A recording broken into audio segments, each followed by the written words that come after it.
교육 활동에만 전념하는 것이 쉽지는 않다. 안녕하세요. 모두쌤입니다. 오늘은 교육 활동에만 전념하는 것이 왜 쉽지는 않을까라는 것을 주제로 한번 이야기를 나눠볼까 합니다. 제가 최근에 신문 기사를 하나 봤습니다. 세계일보 2023년 7월 11일자 기사를 봤는데요. 거기에 교직이 극한 직업이 되어가고 있다라는 시리즈물의 연재였습니다. 사실은 그 기사를 읽고 보면서 평상시에 제가 갖고 있던 생각하고 매우 비슷한 점이 많아서 여기에 대해서 한번 이야기를 나눠보면 좋겠다라고 생각이 들었습니다.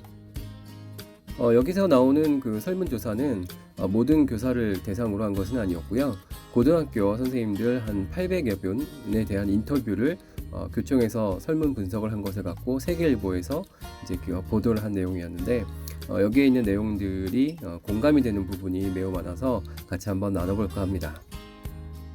교사로서 생활을 하다 보면은 교직에만 전념하기가 어려운 상황이 벌어질 때가 많은데 이 설문조사에 의하면은 교권 약화로 인한 학생 지도에 한계가 있다라는 것에 89.3%의 선생님이 그렇다라고 대답을 했다는 것이죠. 그리고 수업 외에 업무가 과중하다라는 부분에도 65.3%의 선생님이 동의를 했던 부분이고요. 그 다음에 학부모의 과도한 민원 때문에 교육 활동에 전념하기가 어렵다라는 것이 23.4%, 그 다음에 열악한 경제적 처우 때문에 교육 활동에만 전념하기가 어렵다라는 의견이 17.7%가 나왔다고 합니다.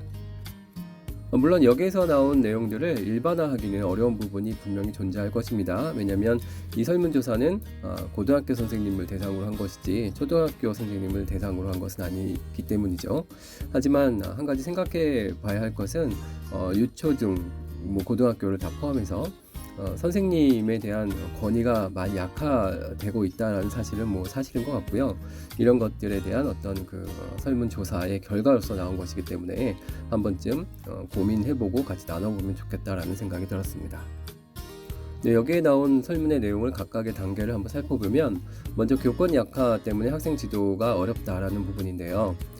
교권이 많이 약화됐다라는 이 부분은 초등이나 중고등이나 다 똑같다고 생각합니다. 교권이 약화됐으니까 당연히 이로 인해서 학생 지도가 어렵다라는 부분도 당연한 부분인데 89.3%의 선생님이 그렇다라고 대답을 한 것이죠. 대다수의 선생님들이 교권이 약화됐다, 그리고 학생 지도가 어렵다라는 부분에 대해서 공감을 하고 있다라는 생각이 들고요. 사실 저도 학교 현장에서 느끼지만 이거는 초등이나 중등이나 할 것 없이 교권이 정말 많이 약해졌다라는 내용에서는 동의를 할 것이라고 생각합니다. 그러니까 교권이 이제 약화됐다라는 부분은 무엇보다도 학생들의 이제 면면을 보면 옛날처럼 이제 다자녀 가정이 아니고 한 명 내지는 2명 정도가 있는 가정이기 때문에 아이들이 이제 매우 소중한 시대가 된 것이라고 생각을 하고요. 그에 따라서 이제 학부모들의 의도라든지 관심이 이제 과중되는 경우가 있죠.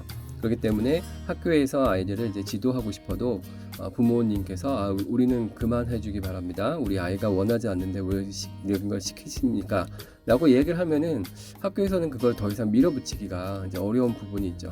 실제로 저도 이제 교사 시절 때 보면 숙제를 안 하거나 학습이 조금 부진한 아이들을 좀 남겨서 학습을 시킨다든지 아니면 부가적으로 과제를 좀 제시하는 경우가 있었는데 그런 부분에 대해서 이제 고맙게 생각하시는 부모도 있는 반면에 우리 아이가 하기 싫은데 왜 그걸 굳이 시켜시냐고 이렇게 이야기하시는 분도 사실 계신 게 사실이거든요. 그래서 저와 같이 근무했던 선생님 한 분은 정말로 그분은 퇴근 시간 넘겨서까지 숙제를 하지 않으면은 숙제를 끝까지 시키고 보내셨던 선생님인데 이제 교사들의 입장에서 보면은 정말 열정 있는 선생님이시고 아이들을 위해서 본인의 사생활까지 희생했다라고 저희는 생각이 들지만 사실은 그것 때문에 학부모하고 문제가 좀 생기셨어요. 그러니까 아이가 예를 들어서 수업 마치고 학원도 가야 되고 개인적으로 좀 쉬고 해야 되는데 학교에 계속 남겨가지고 숙제를 시키니까 이제 그게 좀 불만이셨던 것 같은데 한번 이 구독자분이나 시청자분들도 한번 생각해 보시면 좋을 것 같습니다. 요즘 학교에서 숙제를 생각보다 많이 내주지 않거든요. 근데 만약에 우리 자녀가 숙제를 하지 않았다. 그럼 이것을 이제 어떻게 하는 게 좋을까? 학교에서 끝까지 숙제를 다 하고 보내는 것이 옳겠는가? 아니면은 숙제는 할 수도 있고 안 할 수도 있지 라고 생각하는 게 옳은가 라는 부분인데 만약에 여기에서 숙제를 할 수도 있고 안 할 수도 있어 라고 어떤 제한점을 둔다면 교사 입장에서는 학습에 대해서 이야기하는 게 상당히 어려운 부분이 생기는 것도 사실입니다. 그러니까 숙제를 하는 학생과 숙제를 하지 않는 학생을 똑같이 대우한다? 그런 것도 저는 좀 어려운 것 같은데, 바로 이제 이 지점에서 문제가 이제 발생을 하기 시작하는 거죠. 그래서 요즘의 학교들을 보면 숙제를 옛날처럼 과도하게 내주지 않기도 하는데, 그 무엇이 잘하고 있는 것인지는 한번 생각해 볼 필요가 있을 것 같습니다. 교사 입장에서 우리 반이 예를 들어서 30명인데 30명 중에 한 5명이 숙제를 안 해왔어요. 그럼 숙제 안 해온 아이들한테 끝까지 할 수 있도록 기회를 주는 것이 맞는 것인지, 아니면 그래 너는 이 숙제에 대해서는 할 생각이 없거나 흥미가 없으니까 거기까지만 하고 그게 넘어가는 게 맞는지. 근데 제 입장에서 보면은 그렇게 자꾸 넘어가다 보면 더 이상 이제 학생들에게 가르치는데 이제 한계가 오게 되는 것이 사실이거든요. 여기서 얘기하는 교권 약화를 통해서 학생 지도가 한계가 왔다라는 맥락도 저는 비슷하다고 생각합니다. 교사가 어떤 그 교권을 강화시킬 수 있는 부분은 학습을 통해서, 또는 요즘 이제 생활 지도까지 법적으로 교사가 학생들을 지도할 수 있도록 법적인 제도까지 마련하고 있는 단계인데요. 교사가 학생들을 학습이나 생활 면에서 끝까지 지도할 수 있도록 할 수 있는 것이 교권인데, 만약에 하고 싶지 않거나 여기에 대해서 반대 의견이 있으면 그래 그만하고 다음 단계로 그냥 넘어가 버리면 결국 이거는 학생 지도에 한계가 있을 수 있는 부분밖에 되지 않겠느냐라는 생각이 듭니다.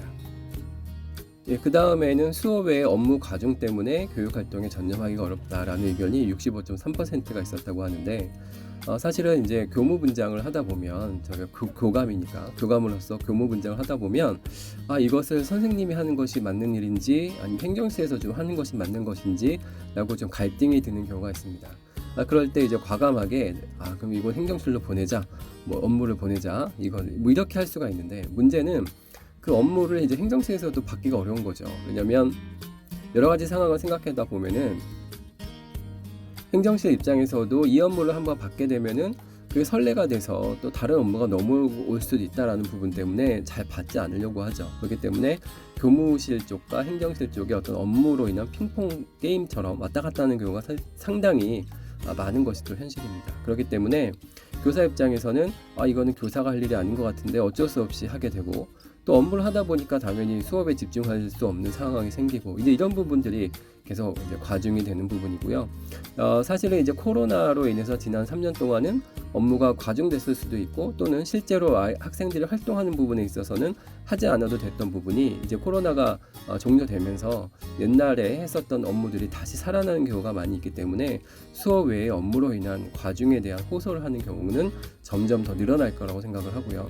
여전히 이제 각 교육청이라든지 이런 데서도 업무와 관련돼서 많이 매뉴얼을 만든다든지 효율적으로 하려고 하지만 이게 생각보다 쉽지 않은 부분입니다. 학교 내에서도 뭐 업무 지원팀이라든지 이런 것들을 만들어서 하고 있지만 교과 전담을 이제 어떻게 배정할 것인가, 수업 시수 관련 때문에 교사들 내에서도 의견이 다르기 때문에 생각처럼 그렇게 업무를 분장하는 것이 쉬운 일은 아니고, 여전히 선생님들은 나는 수업에만 집중을 하고 싶은데 수업 외에 너무 많은 것들이 있어서 수업 활동에 전념할 수가 없다라는 것은 한 20-30년 전하고 지금하고 거의 달라진 게 없는 것 같고요. 이런 것들은 정말로 크게 좀 개선이 좀 필요한 부분이 아닌가라고 생각을 합니다. 학부모의 민원과 관련된 부분도 있었는데요. 여기에 보면은 그냥 일반적인 민원은 저희가 이제 당연히 이제 감내할 수 있고 어느 분야나 민원은 읽기 마련입니다. 근데 과도한 민원이 있는 거죠. 예를 들어서 우리 애가 옷을 잃어버렸다 학교에서, 그러니까 그걸 찾아달라. 근데 그것을 못 찾아주게 되거나 CCTV 텔레비전을 좀 보여달라, 이런 부분에서 이제 민원이 발생하는 경우가 있는데, CCTV 같은 경우는 그 CCTV 운영 계획에 의해서 그 범죄 예방이라든지 학교 폭력 예방이라든지 화재 예방이라든지 이런 목적이 아니면은 함부로 보여줄 수가 없고, 그 개인 정보가 있기 때문에 마음대로 볼 수가 없는 부분인데, 이런 데서 이제 민원이 많이 발생하곤 합니다. 사실은 학부모님께서 한번 생각해 보셔야 될 부분이, 우리 아이가 학교에서 실내화를 한 짝 잊어버렸다, 우리 아이가 학교에서 옷을 하나 잃어버렸다.